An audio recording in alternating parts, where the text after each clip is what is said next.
Ça, c'est une première question. La deuxième question, c'est bien sûr, est-ce qu'il y a de la vie intelligente? C'est-à-dire, est-ce qu'il y a des gens qui se posent des questions?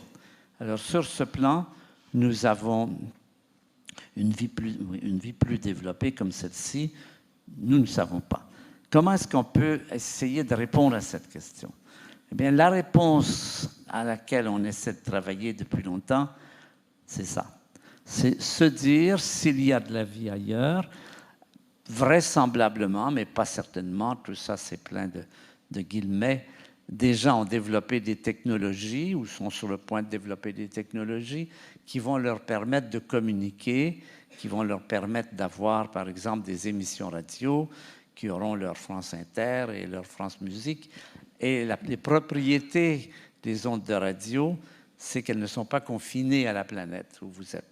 Les ondes se propagent dans l'espace et aujourd'hui, ça fait à peu près 150 ans qu'on émet des ondes de radio. La TSF, ça fait à peu près 150 ans. Donc, ce qui veut dire qu'autour de la Terre, il y a une bulle qui fait à peu près 150 années-lumière, parce que les ondes de radio voyagent à la vitesse de la lumière, dans laquelle il y a des étoiles qui pourraient, s'ils avaient des récepteurs, nous avoir reçus. Et il se pourrait qu'à 30 années-lumière d'ici, il y a des gens qui sont en train d'écouter la dernière émission de Dallas et son univers impitoyable, qui leur arrive 30 ans après l'émission, puisqu'ils sont à 30 années-lumière. Ça, c'est l'idée. On se dit, on a déjà potentiellement averti beaucoup de planètes qu'il y a des ondes qui les traversent, qui viennent d'ici. Donc, qu'est-ce qu'on fait? On se dit peut-être qu'il y a aussi des gens là-bas qui essaient de nous répondre. Alors, on écoute. On fait des grandes antennes, comme celles que vous voyez là, des grandes antennes radio qui sont tournées vers le ciel et qui attendent de voir s'il n'y a pas quelques messages mystérieux qui viennent d'ailleurs. On a utilisé comme ça les plus grands radiotélescopes. C'est un radiotélescope qui est à Porto Rico, qui fait 100 mètres. Vous voyez les camions, les voitures. Et depuis plusieurs années, on écoute. Le problème, on n'a jamais rien reçu.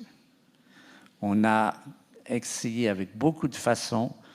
Alors, est-ce que le fait qu'on n'ait rien reçu veut dire qu'il n'y a rien? Ce n'est pas évident.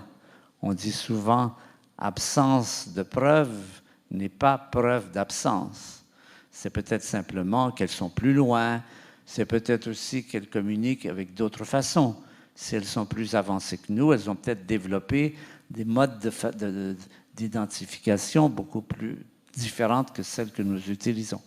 Mais ça reste une des notions. Nous n'avons jamais reçu de l'espace aucun message qui provienne d'une source intelligente. Évidemment, on ne comprend pas, on ne comprendrait pas ce qu'elle dirait. Mais c'est un peu quand vous aviez votre radio à ondes courtes. Quand j'étais enfant, on s'amusait avec les radios à ondes courtes et on recevait des radios Moscou, radios Pékin. On n'entendait rien.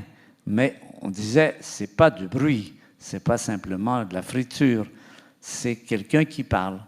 Donc l'espoir était qu'avec ces télescopes, on entende quelque chose qui nous dise que ça a été un message structuré, même dans une langue que l'on ne connaît pas, et que ce message disait quelque chose qu'on aimerait comprendre. En fait, on n'a rien.